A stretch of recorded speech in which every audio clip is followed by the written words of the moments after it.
Aujourd'hui, nous allons aborder un sujet que vous connaissez toutes et tous pour l'avoir souvent vécu.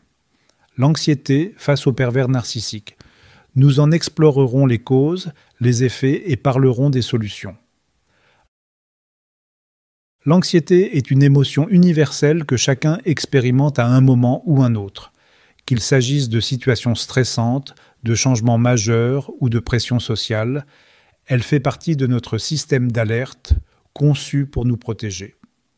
Pourtant, dans certaines circonstances, l'anxiété peut devenir chronique et pesante, notamment lorsqu'elle est nourrie par une dynamique relationnelle toxique. Dans une relation avec un pervers narcissique, l'anxiété prend une forme spécifique. Elle n'est plus seulement une réaction à un environnement extérieur, mais le produit d'une manipulation émotionnelle constante. Ce sentiment d'insécurité perpétuelle peut miner l'estime de soi et rendre difficile tout recul. Dans cet article, nous explorerons d'abord ce qu'est l'anxiété, puis nous analyserons comment elle se manifeste et s'intensifie dans une relation toxique avec un pervers narcissique. Enfin, nous proposerons des pistes pour comprendre et apaiser cette souffrance. Cette réflexion est tirée d'un article du site internet www.pervers-narcissique.com, dirigé par Pascal Couder, psychanalyste et psychologue clinicien, co-auteur de l'ouvrage de référence « La manipulation affective dans le couple, faire face à un pervers narcissique ». Depuis plus de 30 ans, Pascal Couder et son équipe de thérapeutes spécialistes des questions autour de la manipulation sentimentale prennent en charge les victimes de PN francophones partout dans le monde grâce à la vidéoconsultation. Rendez-vous sur pervers-narcissique.com pour accéder gratuitement à une multitude de ressources précieuses. Premièrement, l'anxiété est une émotion qui raconte quelque chose. Parlons franchement. Qui, aujourd'hui, n'a jamais ressenti cette boule au ventre ou ce souffle court face à l'imprévu?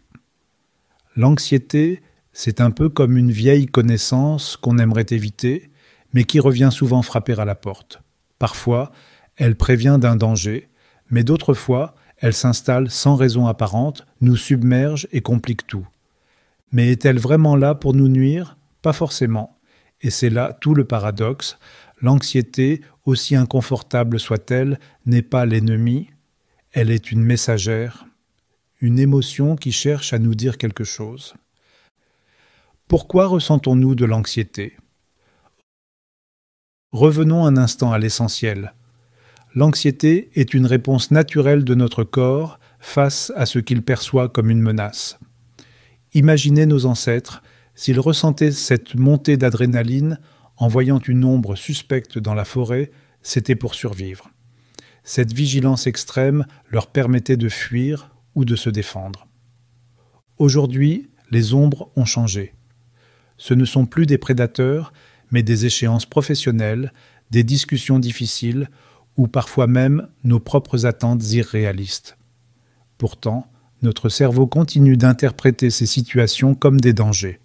Et là, il active l'alarme. Quand l'anxiété devient envahissante. Il y a une différence entre une anxiété passagère et celle qui s'installe. Si vous êtes inquiet avant un rendez-vous important, c'est normal. Mais si ce sentiment persiste au point d'affecter vos nuits, vos relations ou vos décisions, alors il est temps de s'y attarder. Certaines personnes me disent en consultation « Je ne comprends pas, je suis toujours tendu ». Et quand on creuse un peu, on découvre que cette tension est devenue une habitude. Elles ont appris à vivre avec sans se demander pourquoi elle est là. Vous avez peut-être du mal à dormir avec des pensées qui tournent en boucle. Vous ressentez une fatigue constante, comme si votre corps était en alerte en permanence. Vous évitez certaines situations de peur qu'elles ne déclenchent cette fameuse alarme intérieure. Ces signes ne sont pas une fatalité. Ce sont des appels à prêter attention à ce que vous traversez. Ce que l'anxiété peut nous apprendre. Voici une idée que peu de gens envisagent, et si l'anxiété avait quelque chose à vous dire.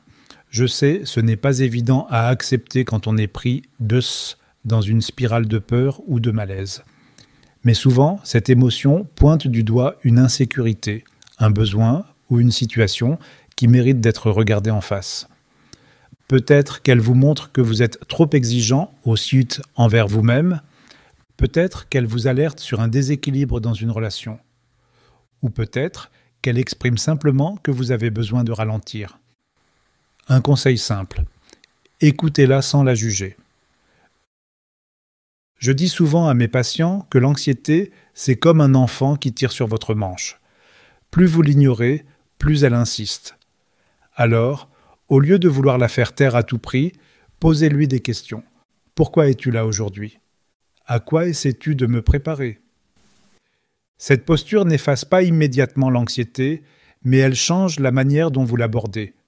Vous passez du combat à l'écoute, et c'est un premier pas vers une relation plus apaisée avec vous-même.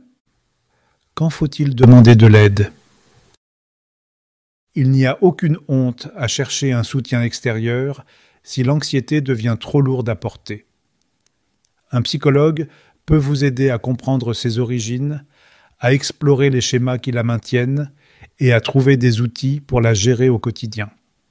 L'essentiel, c'est de ne pas rester seul face à elle. En résumé, l'anxiété n'est ni bonne ni mauvaise. C'est une émotion qui reflète notre état intérieur et notre manière de percevoir le monde. Apprendre à l'écouter sans la laisser prendre toute la place est une démarche qui demande du temps, mais qui en vaut la peine. Deuxièmement, l'anxiété dans une relation avec un pervers narcissique. Il y a des relations où tout semble limpide, équilibré, puis il y a celles où une tension sourde commence à s'installer. Au début, on ne s'en rend pas vraiment compte. On se dit qu'il s'agit de petits désaccords, d'une mauvaise journée, ou qu'on est peut-être un peu trop sensible. Mais cette tension grandit, devient persistante. Et avec elle, cette vieille compagne qu'est l'anxiété. Avec un pervers narcissique, l'anxiété s'installe de manière insidieuse. On ne la voit pas venir parce qu'au départ, tout semble presque parfait. C'est ce qui rend cette dynamique particulièrement déroutante. Elle commence toujours en douceur, avec des mots flatteurs et des attentions qui paraissent sincères. D'où vient cette anxiété ? Je crois qu'il est important de comprendre que l'anxiété dans une relation avec un pervers narcissique n'est pas un hasard. Elle n'apparaît pas sans raison. C'est le résultat d'un déséquilibre, mais surtout d'un contrôle subtil que l'autre exerce sur vous.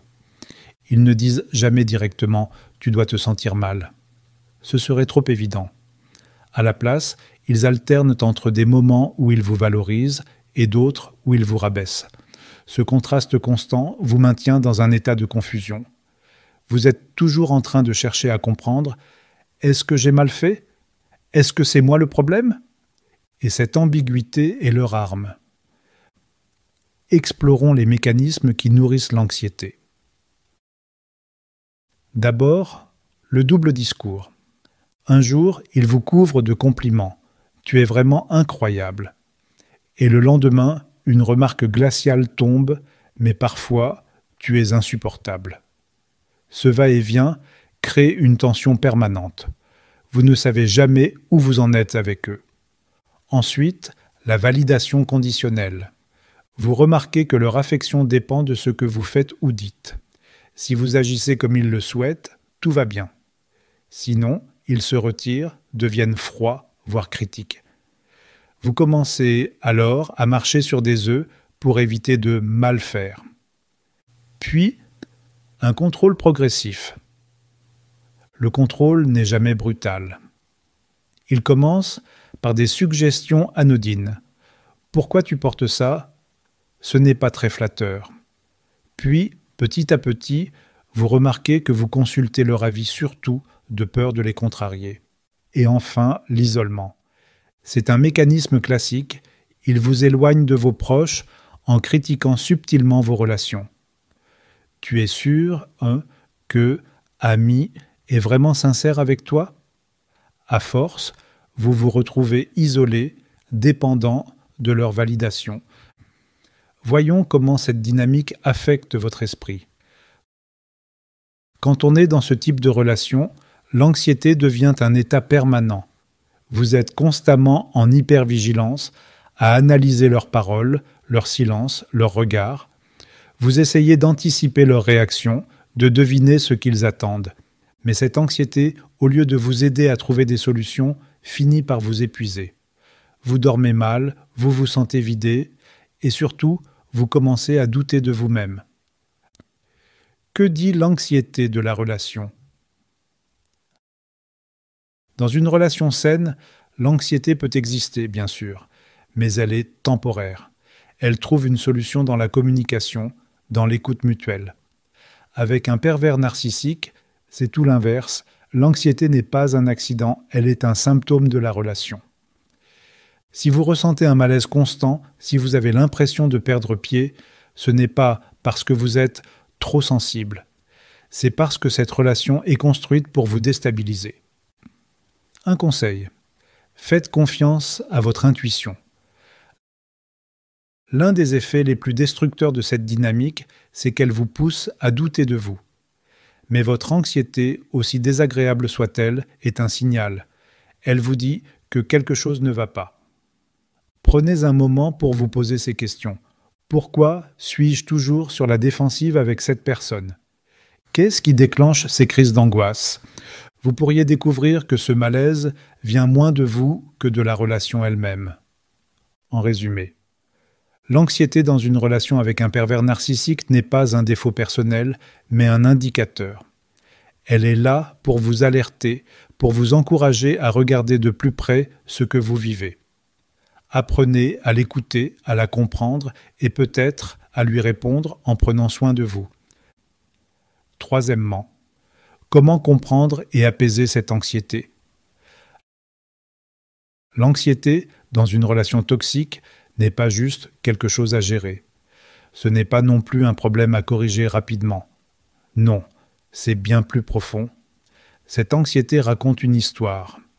Elle est là parce que quelque chose, dans cette dynamique, vous blesse ou vous étouffe. Et il faut commencer par ça. Lui donner le droit d'exister, même si elle est lourde à porter. L'anxiété comme un message. Je dis souvent en consultation, votre anxiété ne vous attaque pas, elle essaie de vous parler. Mais c'est vrai, non ? Si vous ressentez ce nœud constant dans la poitrine ou cette peur diffuse, ce n'est pas pour rien.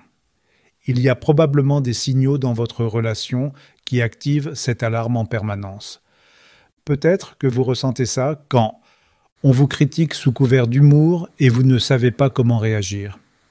Vous attendez une réponse à un message et ce silence prolongé vous fait douter de vous-même. Vous anticipez les réactions de l'autre en vous demandant constamment si vous avez fait une erreur. Ces moments ne sont pas anodins. Ils montrent où se trouve le déséquilibre. Observez ce qui se passe doucement. Quand l'anxiété est omniprésente, tout devient confus. Vous avez l'impression de nager dans un brouillard sans savoir où est le problème exact. Alors, au lieu de chercher des réponses immédiates, commencez par observer. Par exemple, est-ce qu'il y a des mots ou des situations qui déclenchent ni plus d'angoisse ? Est-ce que vous ressentez ce malaise uniquement avec cette personne ou ailleurs aussi ? Notez simplement sans chercher à tout analyser. Un mot, une phrase, un moment précis. C'est comme reconstituer un puzzle. Au début, ça n'a pas de sens, mais avec le temps, les pièces s'assemblent. Revenez à vous-même un instant à la fois. Dans ce type de relation, on se perd souvent. Tout tourne autour de l'autre, ses attentes, ses besoins, ses humeurs, et on finit par s'oublier. Alors, il est temps de réintroduire des petites choses qui vous rappellent qui vous êtes. Qu'aimiez-vous faire avant cette relation ? Lire, cuisiner, dessiner ? Pourquoi ne pas reprendre juste un peu ? Prenez 5 minutes chaque jour pour vous recentrer. Ce peut être en écoutant une chanson que vous adorez ou en buvant un café, tranquillement, sans distraction. Ces petits moments, aussi simples soient-ils, vous redonnent un espace à vous. Cherchez du soutien sans culpabilité. Un pervers narcissique a souvent tendance à vous isoler, à vous faire croire que personne ne peut comprendre. Mais c'est faux. Vous n'avez pas à tout porter seul. Parlez-en à quelqu'un en qui vous avez confiance, même si c'est juste pour dire « je me sens mal, mais je ne sais pas pourquoi ». Parfois, mettre des mots sur ce que vous ressentez permet déjà de l'alléger. Et si ça devient trop lourd, consulter un psychologue peut être un vrai soulagement. Ce n'est pas un aveu de faiblesse, c'est un choix fort pour vous-même. Ralentissez, on ne peut pas tout résoudre. Je veux insister sur ce point. Il ne s'agit pas de tout changer d'un coup. L'anxiété, surtout dans une relation toxique, ne disparaît pas parce qu'on prend une seule grande décision. C'est un processus. Chaque petit pas compte. Chaque fois que vous vous autorisez à écouter votre anxiété, à prendre un moment pour vous, vous commencez à reprendre du pouvoir. En résumé, votre anxiété est là pour une raison. Elle n'est pas un défaut, mais un guide. Elle vous montre que quelque chose ne va pas, que vos besoins ne sont pas respectés. En apprenant à l'écouter et à y répondre, vous commencez à poser les bases d'une vie où vous serez à nouveau en sécurité avec vous-même. Quatrièmement, comment reconstruire sa vie et son identité après une relation toxique. Lorsqu'on quitte une relation toxique, on s'attend à retrouver un équilibre rapidement. Pourtant, ce n'est pas si simple. Vous avez peut-être l'impression d'avoir perdu vos repères, comme si l'ombre de cette relation continuait à planer au-dessus de vous. Et c'est normal. Une relation toxique ne s'efface pas d'un coup. Elle marque profondément dans la manière dont vous vous percevez, dont vous vivez vos émotions et même dans vos relations avec les autres. Mais cela ne veut pas dire que vous êtes condamné ou à rester prisonnier de ces effets. Se reconstruire, c'est un chemin. Pas une ligne droite, mais un processus vivant, parfois chaotique, où chaque petit pas a son importance. Il faut reconnaître l'impact de cette relation. C'est souvent la partie la plus difficile. On veut passer à autre chose, oublier ce qui s'est passé, comme si tourner la page suffisait à tout effacer. Mais ignorer ce qu'on a vécu, c'est prendre le risque de le voir ressurgir, souvent là où on s'y attend le moins. Prenez un moment pour réfléchir ou pour écrire si cela vous aide. Posez-vous ces questions. Qu'est-ce que cette relation a changé en moi ? Quels souvenirs ou comportements continuent de me peser ? Reconnaître l'impact de cette relation, ce n'est pas se replonger dans le passé, mais simplement accepter que cela a existé. C'est un premier pas, essentiel, pour commencer à alléger ce fardeau. Il faut retrouver vos besoins. Une relation toxique a cette capacité insidieuse de vous éloigner de vous-même. Vous apprenez à vous taire, à faire passer les envies de l'autre avant les vôtres, jusqu'à parfois oublier ce qui vous fait du bien. Aujourd'hui, il est temps de revenir à vous. Posez-vous une question simple. Qu'est-ce que j'aimais faire avant cette relation ? Cela peut être quelque chose de très simple. Écouter de la musique, marcher dans la nature ou même simplement prendre un moment pour soi. Ces petits gestes, que vous pourriez juger anodins, sont en réalité des façons de rétablir une connexion avec vous-même. Et si vous ne savez plus trop ce qui vous fait plaisir, ce n'est pas grave. Testez. Essayez des choses. Vos envies reviendront peu à peu. Il faut apprendre à reconstruire votre estime de vous-même. L'un des dégâts les plus profonds laissés par une relation toxique, c'est sur l'estime de soi. À force de critiques, de comparaisons et parfois de manipulations, vous avez peut-être fini par croire que vous n'étiez pas assez. Mais cette image de vous-même, elle ne vous appartient pas. Elle a été construite par l'autre. Un exercice simple peut vous aider à commencer ce travail. Chaque jour, notez une chose dont vous êtes fier.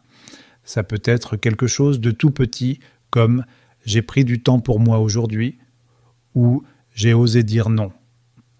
Ces affirmations, même modestes, sont des graines. Et en les répétant, vous nourrissez une nouvelle image de vous-même, plus proche de la réalité, celle d'une personne forte, capable et digne. Il faut recréer des liens sains. Un pervers narcissique a souvent tendance à isoler. Vous vous retrouvez coupé de vos proches, volontairement ou pas, et après la relation, il peut être difficile de renouer. Vous pourriez avoir peur de ne pas être compris ou vous demander si ces liens peuvent être restaurés. La réponse est souvent oui. Beaucoup de gens comprennent plus que vous ne le pensez. Reprenez contact, doucement. Une conversation, un café, un message. Pas besoin de tout expliquer ou de tout raconter. Ce qui compte, c'est de vous entourer de personnes bienveillantes qui vous acceptent sans jugement. Il faut reprendre votre espace émotionnel. Dans une relation toxique, il est fréquent que vous vous soyez senti ou envahi, contraint de vous conformer aux attentes de l'autre, parfois au point d'oublier vos propres besoins. Reprendre le contrôle de votre vie commence par réinvestir cet espace intérieur, celui où vos émotions et vos choix ont leur juste place.